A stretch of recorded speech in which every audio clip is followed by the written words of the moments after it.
大家好，我是家电维修小杨。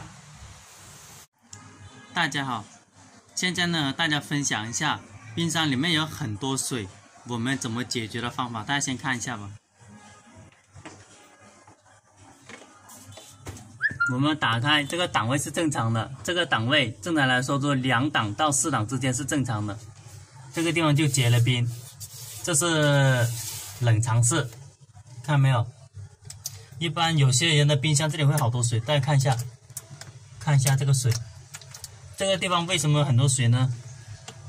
看一下，是这个孔，这里有个小孔，这个孔堵住了，你看到这个冰没有？有的时候这些冰结了冰，这个地方有些脏东西，这个地方已经结了冰了，还有这个地方有水，这个地方结了冰，然后这里面的水，看到没有？这个冰它会停机的，这个冰箱停机了以后就变成水流下来，这个孔堵住了，所以冰箱里面就有很多水。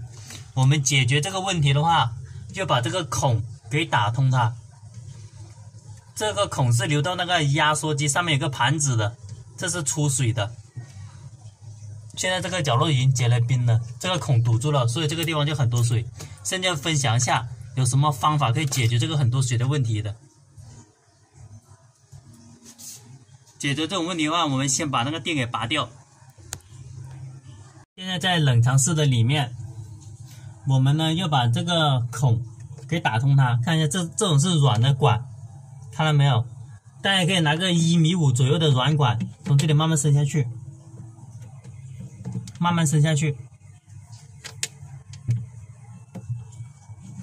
一直伸，这样把它打通它。打通了以后，大家看到没有？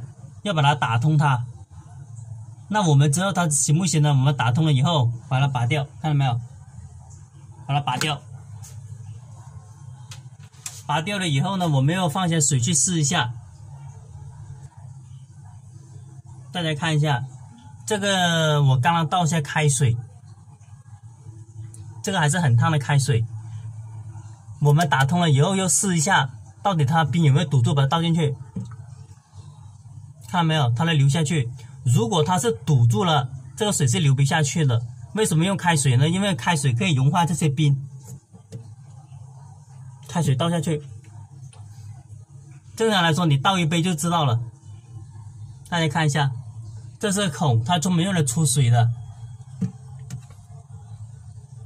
大家看到没有？这个水就流下去了。放1杯水是没有1、2杯水，可以试一下，用开水来，那个冰就融化了。这个角落都结冰了，看到没有？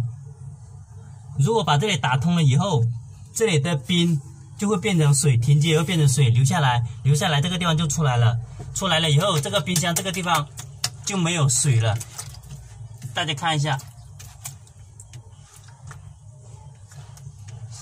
现在这台冰箱的话，就是在家里也可以一样的，这种方法很好了，这台就搞好了，就是堵住了才那么多水，把这个地方打通了，这个地方就没有水了。